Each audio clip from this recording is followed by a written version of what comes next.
Bonjour à tous et à toutes, bienvenue. Je ne suis pas du matin, excusez-moi si je ne serai pas très punchy, je suis quelqu'un plutôt du soir. Mais je voudrais d'abord vous dire à quel point je suis heureux de voir que malgré le temps, malgré la période, il paraît que c'est les 15 jours les plus déprimants de l'année, le moment où les marmottes et les ours dorment le plus profondément, malgré tout ce qui porte au découragement, nous sommes bien nombreux. Et ça fait plaisir de voir des gens qui viennent des quatre coins du pays, des copains du Finistère, des copains de Grenoble, des gens qui viennent de l'Auvergne, des gens qui viennent de Nancy, de Marseille, de Toulouse, des Hautes-Pyrénées. Ça fait du bien. Et je pense que c'était pas évident de tenir bon. Pas évident qu'on soit si nombreux ce matin. D'abord, tenir bon en interne, on a traversé une année quand même assez difficile, on peut le dire. Autant la première année de Nouvelle Donne avait été joyeuse, lumineuse, efficace, conviviale. Autant la deuxième année a été quand même assez ingrate, assez violente, assez compliquée. Donc tenir bon dans ce contexte n'était pas évident. Mais Cynthia Fleury sera là cet après-midi, elle a fait un livre magnifique sur le courage.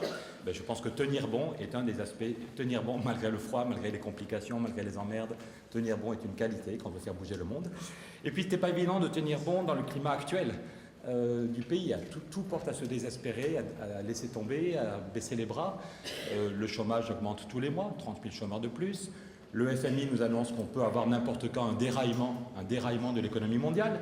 Il y a 1 an ou 2 ans, on était les seuls à dire que la crise pouvait revenir n'importe quand. Là, maintenant, c'est le FMI qui dit que n'importe quand, on peut avoir un déraillement de l'économie mondiale. Le Front National est à 28%. En Corse, il y a 3 semaines, il y avait des ratonnades. Enfin bon, le climat n'est vraiment pas bon. Et le gouvernement fait tout, apparemment, le gouvernement fait tout pour aggraver encore la situation. Au lieu de rassembler le pays autour d'un projet de civilisation, d'un projet de société, on était 4 millions dans la rue il y a 1 an pour dire qu'on croyait à la République et qu'on avait envie de se retrousser les manches pour la République. On a l'impression, 1 an après, que le gouvernement fait exactement ce qu'il faut, au contraire, pour mettre de l'huile sur tous les feux et pour laisser le pays dans un état de débêtement dramatique. C'est le débat sur la déchéance de nationalité, c'est le débat sur est-ce qu'il faut travailler plus dans les entreprises. L'autre jour, je voyais un ami qui vient de quitter le PS pour nous rejoindre et qui me disait que chaque semaine, on a l'impression qu'on a touché le fond de la piscine et puis la semaine suivante, c'est encore pire.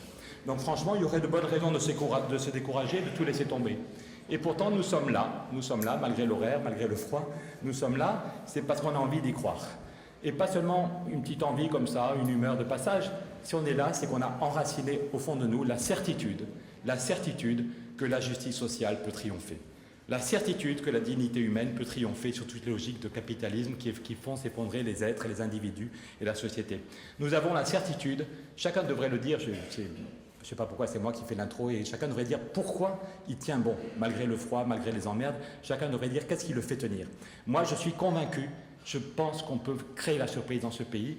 J'étais il y a 1 an, presque jour pour jour, à Athènes, le jour de la victoire de Tsipras, et c'était une explosion de joie. J'avais du mal à les quitter à 2 h du matin, tellement on voyait des gens qui s'embrassaient dans la rue, des gens de toute génération. Je revois un grand-père qui dansait avec sa petite fille avec le drapeau européen, le drapeau grec. Je voyais des gens qui, encore à 2 h du matin, qui s'embrassaient juste pour le bonheur. Après ça, Tsipras a déçu, mais il y a eu cette explosion de joie d'un pays qui était sinistré. Et la Grèce n'est pas le seul exemple. Si tu peux montrer Vous voyez, ça c'est à Barcelone. Cette dame, c'est Ada Colau. Il y a 2 ans, elle était chopée par les CRS. Vous voyez la photo en haut, c'est Ada Colau qui refuse des expulsions, qui lutte contre les banquiers. Et puis là, vous la voyez, qui est devenue la maire de Barcelone. C'était impossible. Il y a 2 ans, c'était une délinquante. Et puis le peuple a décidé de reprendre la main. Et puis c'est pas seulement Barcelone. Gaël, si tu veux bien. Gaël, pardon. C'est pas seulement Barcelone, il y a 2 semaines aussi, c'est l'ensemble de l'Espagne qui disait qu'il y a quelque chose de nouveau. Quand les gens de Podemos, vous voyez cette image, je la trouve assez magnifique. Vous voyez les vieux grisâtres de tous les côtés, de tous les vieux partis qui étaient là, qui pensaient que le Parlement leur appartenait. Et puis il y a des gens qu'on n'avait jamais vus.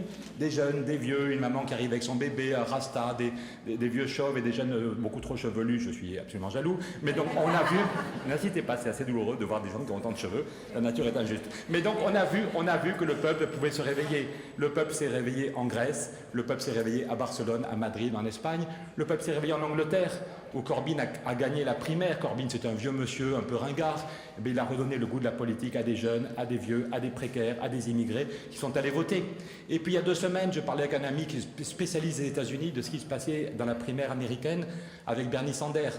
Il m'expliquait que c'était intéressant, mais que Bernie Sanders ne pouvait pas gagner. Et puis hier soir, il m'a envoyé les derniers sondages. Bernie Sanders est devant Mme Clinton dans tous les sondages.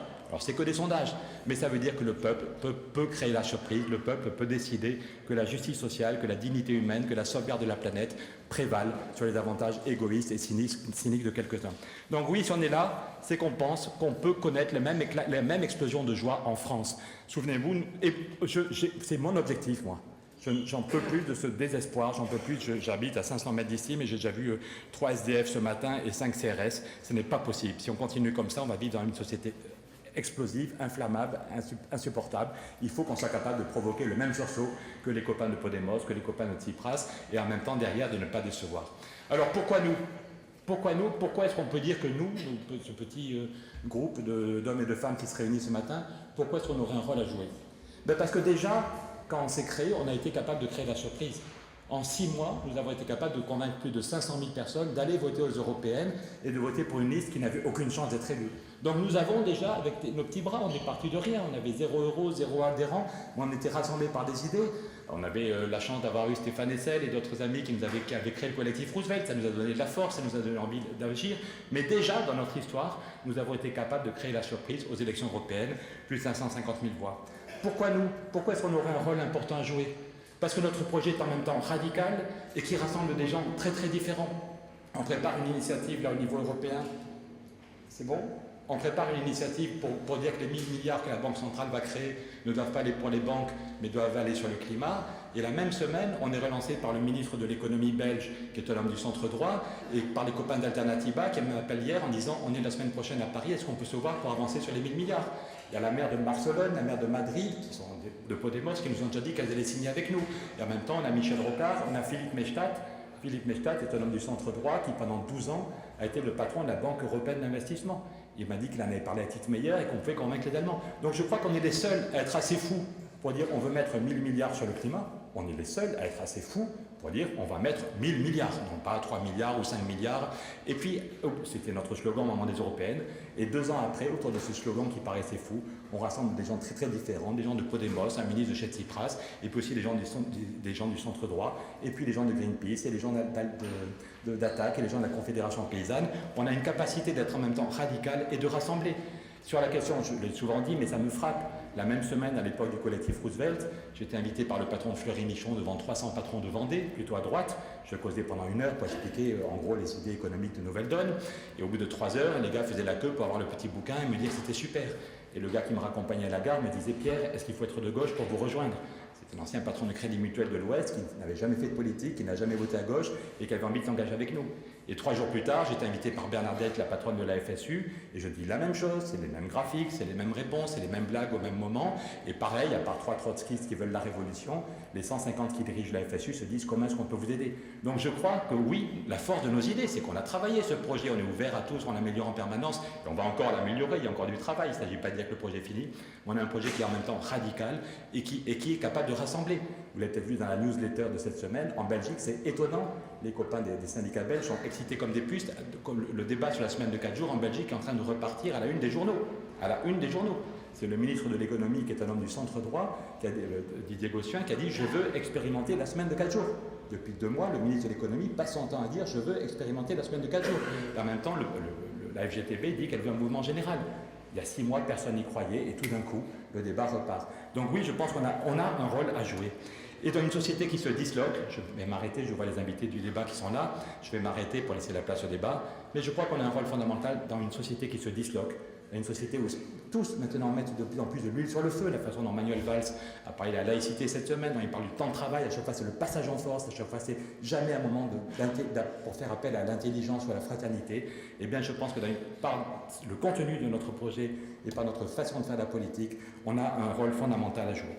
Donc si on est là pendant ce week-end, c'est pour permettre à Nouvelle Donne d'avoir un nouveau départ. Si on a eu une année si compliquée, c'est qu'on avait des instances qui se marchaient sur les pieds, on avait des gens qui n'étaient pas du tout d'accord sur la stratégie et sur les objectifs, dans chaque instance, on s'engueulait. Donc maintenant, l'objectif, c'est que les adhérents aient un vrai moment tous, on ait un vrai moment de débat, et puis que d'ici 15 jours, on puisse voter, se mettre d'accord sur une stratégie, sur une organisation plus simple, plus efficace, et puis qu'on passe à l'action. Moi, j'ai envie qu'on se remette très vite à l'action. Le plan d'urgence, le gouvernement vient de sortir un plan d'urgence qui est terrifiant. Tout le monde a dit que c'était de l'enfumage, le mot de d'Ormesson était repris. Voilà, 500 000 chômeurs qu'on va mettre en formation en espérant que ça fera baisser la catégorie A. C'est gros comme une maison, ça ne créera pas un emploi. Eh bien nous avons un plan d'urgence. Face au plan d'urgence du gouvernement, nous avons un plan d'urgence qui permet vraiment de protéger les salariés, qui permet de séparer les banques, qui permet de créer 500 000 emplois. Nous, si on met en place nos 5 mesures, les 5 mesures du plan d'urgence, ça peut créer 500 000 emplois. Je voyais une des responsables de RTL avant-hier qui trouvait que c'était quand même assez intéressant la différence. D'un côté, on va juste mettre 500 000 chômeurs en formation pour déguiser le problème. De l'autre côté, on peut vraiment créer 500 000 emplois, sauver le climat, créer des logements et améliorer le pouvoir d'achat.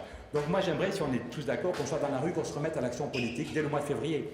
Au moment où tous les autres partis vont se mettre à se diviser, au moment où tous les autres partis se mettent à parler uniquement des primaires, de ce qui va se passer dans 18 mois, même si c'est important, nous, j'aimerais qu'on se remette à l'action et qu'on aille rencontrer tous ceux qui pensent qu'il n'y a pas de solution et qu'on aille parler de notre plan d'urgence. Donc voilà les amis, je m'arrête pour laisser la place au débat, mais on a du boulot devant nous, on a déjà fait la preuve il y a 1 an et demi qu'on était capable de créer la surprise, d'intéresser un maximum de citoyens, à nous d'être capables de nouveau, dans l'année qui vient, de rassembler des gens et de leur redonner de l'espoir. Merci.